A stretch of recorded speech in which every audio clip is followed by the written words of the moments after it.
Welcome to St James Park, Newcastle for another big match live. The visitors here today are West Ham United. And although Newcastle are propping up the First Division at the moment, there's certainly no lack of enthusiasm among the supporters.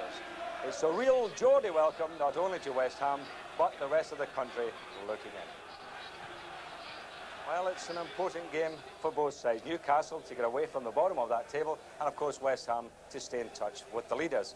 And it's also a very important game for two England rivals. We've got Peter Beardsley and Tony Cottee, and a chance for them to impress Bobby Robson, who's here watching the game. Martin Tyler spoke to both players earlier.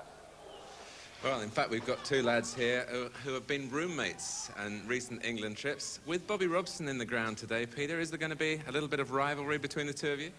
I wouldn't say so. You know, I think we both know what we've got to do. And to be fair, once we're off the field, we'll be good friends again. Tony? Well, same as what Peter said, really. We're best of friends off the pitch, but once you get on the pitch, it's a different matter, really. But you are, in your England ambitions, really competing for either Peter's place or Gary Lineker's place. Well, to a certain extent, yeah, but I mean, there's no rivalry between us. I mean, if I can get that place, good. If I can't, you know, I'm still young, so I've got plenty of time, really.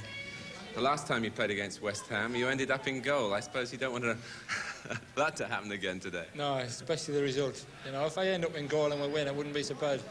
But I ended up in goal when we were 5-0 down, so it ended up 8-1. So I was quite happy that we scored a goal while I was in goal. And Tony didn't put one past you? No, that's right. He had one of his probably worst days as regards scoring. When they score 8 goals, you expect Tony to score at least 3 of those. But he's proved this season, and as he did last season, that he can score even when they're just winning 1-0.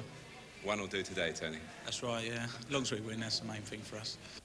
Yes, certainly we're looking for one. And with me today, Mike Shannon, an ex-Newcastle player, Michael. That's right, I've played here. I trundled one in at this end. It just went in off the post. They didn't take them long to suss me out. I lasted 3 weeks up here. Now, this game has been billed as a battle of the strikers, you know, the McAvenny Cottee. Yeah, right. Against the That's right. I mean, it's interesting. Beardsley's only scored 2 goals this year. I mean, and talking to people up here and what I've seen of him this season, he's been playing too deep. And they've got to get him up front. And with Goddard coming, they've started to score goals. And with this atmosphere, these fans here are unbelievable. Good. It makes for a tremendous game, doesn't it? Yeah. Well, I saw last week at the game at Chelsea, you know, and I must say this, that Newcastle didn't play very well, Michael, in the first half, and yet in the second half, the point you're making about Beardsley started playing up front, you know, made 1 goal, scored another, and, you know, the transformation was